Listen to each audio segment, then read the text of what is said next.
अस्सलाम वालेकुम and good evening everybody. आप देख रहे हैं क्रॉस फायर और मैं हूं मेहर बुखारी। नाजरीन, पाकिस्तान पीपल्स पार्टी पर उसके नाकदीन सबसे बड़ा इल्ज़ाम जो है वो ये आयद करते हैं कि इसकी अच्छी हुकूमत इसे नहीं करनी आती और अवामी खिदमत के बजाय इसका मतन नज़र कुछ और ही होता है। इस इल्ज़ाम पर मोहर तस्दीक आज खुद पीपल्स पार्टी के शरीक चेयरमैन आसिफ अली जरदारी साहब ने सुप्त कर दी। सदर मुमलिकत जनाब आसिफ अली जरदारी साहब आज कराची में मौजूद थे। कराची में पेट्रोल की किल्लत के खिलाफ शहरी सरापा एहतजाज थे। हम सुबह से देख रहे हैं उन पर गोलियां चलाई जा रही थी, आंसू गैस की शेलिंग की जा रही थी और इसी दौरान इस वक्त नाजरीन सदर मुमलिकत आसिफ अली जरदारी साहब कराची को भूल के रहमान मलिक और गवर्नर पंजाब के साथ मिलकर पंजाब के मसाइल की घुत्ती सुलझा रहे थे, जबकि पेट्रोलियम डीलर्स एसोसिएशन के साथ मुज़ाकरात कर रहा था MQM का नुमाइंदा वफ्द। मुज़ाकरात कामयाब रहे। हड़ताल इस यकीन दहानी पर ख़त्म की गई आज के डीलर्स की बात बाकायदा तौर पे सुनी जाएगी,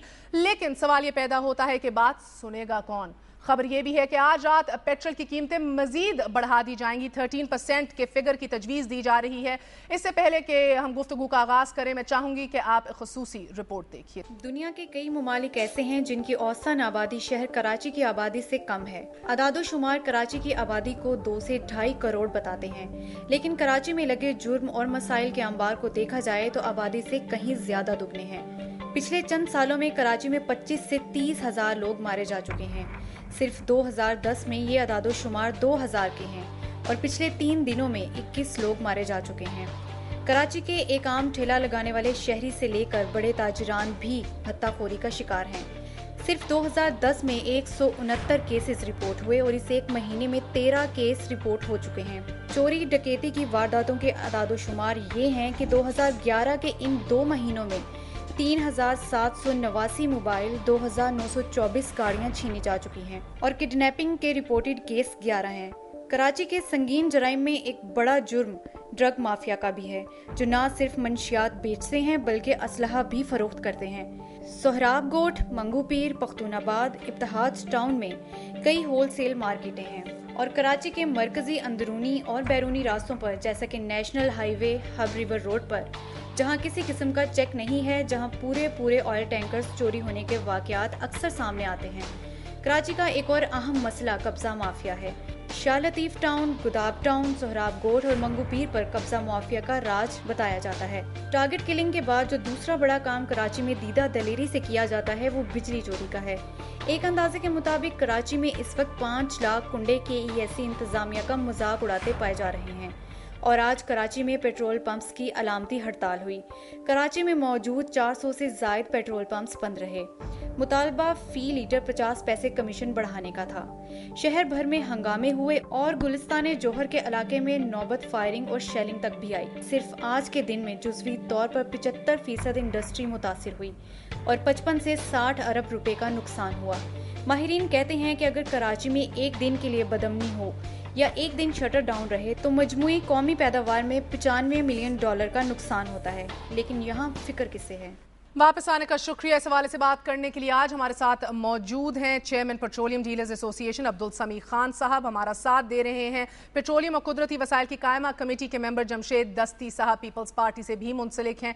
थोड़ी ही देर में MQM का भी मौक़िफ़ लेंगे और साथ ही साथ अयाज सुमरो साहब से भी बात करेंगे कि आज कराची में जो हाल हुआ इस पॉइंट तक हम पहुंचे ही कैसे, गवर्नेंस का क्या हाल है अभी उधर। खान साहब अस्सलाम वालेकुम, बहुत बहुत शुक्रिया हमारा साथ देने का। फरमाइएगा, हड़ताल तो आखिरी हल होता है, क्या आपने सारी ऑप्शंस एग्जॉस्ट कर दी थी? जी बिल्कुल सही आप फरमाया कि हम इसको कोई 5 महीने से मिनिस्ट्री ऑफ पेट्रोलियम से बराबर बात कर रहे थे, जा रहे थे। वो जब ऐसा एक वक्त आ गया जब हमने समझा कि वो हमारे कोई भी हम जो चीज़ें उन्होंने हमसे मांगी हैं, जो अखराजात बढ़ गए हैं, जो 5% का हमारा कमीशन का तय हुआ था 1.5% रह गया, जब हम बिल्कुल मजबूर हो गए तो हमने ये कहा कि हम 24 तारीख को हमने एक प्रेस कॉन्फ्रेंस की और हमने ये बताना चाहा कि हम अब 28 तारीख को एक दिन के लिए हम बंद करेंगे और हमें ये उम्मीद थी कि मिनिस्ट्री ऑफ पेट्रोलियम से कोई हमें रुजू करेगा और सेकंड डे हमारी जैसे MQM ने यहाँ किया वो हमसे बात करके हमें मुतमईन करके और हम उनको टाइम देंगे और इस मसले को हल करेंगे। मगर मुझे बड़ी अफसोस की बात है कि मिनिस्ट्री ऑफ पेट्रोलियम ने जब MQM से हमारी बात हो रही थी उस वक्त वहां से DG ऑयल का हमसे बात की है, और जब इतना तमाशा हो गया, और बात यह है कि हम तो खुद बिजनेसमैन हैं, हमें मालूम है कि हम यहाँ कराची के अमन को तबाह नहीं करना चाहते, हम कराची के बगैर पाकिस्तान नहीं रह सकता, हम यहाँ बदअमनी पैदा करने का सवाल नहीं है। नहीं, हम मतलब खान साहब ये बताइए कि क्या 50 पैसे फी लीटर का कमीशन, ये जो इशू है, कराची ही बस इससे मुतासिर है, पूरा मुल्क नहीं है? कराची में हड़ताल क्यों हुई?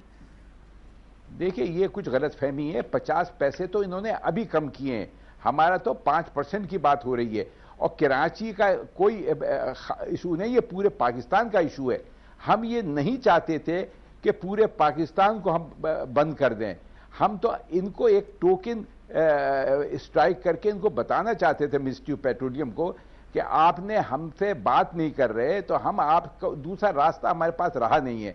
और बात यह है कि ये कहा जा रहा है कि जनाब ये देखिए, हम मेल प्रैक्टिसेस नहीं चाहते, हम मिलावट नहीं चाहते, हम शॉर्ट मेजर नहीं चाहते, हम चाहते हैं कि मुनाफा इतना मिले जो हमारा गवर्नमेंट से माहिदा हुआ है। और क्या वो 5 रुपए का हुआ है? परसेंट, 5 रुपए का नहीं हुआ है, परसेंट की बात कर रहा हूं। जी हाँ, 5% का हुआ है, और सन 2 में 4% तक मिलता था हमें। और हम खान साहब, अगर आप इजाजत दें, दस्ती साहब से भी बात करते हैं। हमारे साथ डॉक्टर सगीर अहमद भी मौजूद हैं, MQM के सीनियर रहनुमा। अस्सलाम वालेकुम सगीर साहब, बहुत बहुत शुक्रिया। दस्ती साहब, आपका भी बहुत बहुत शुक्रिया हमारा साथ देने का।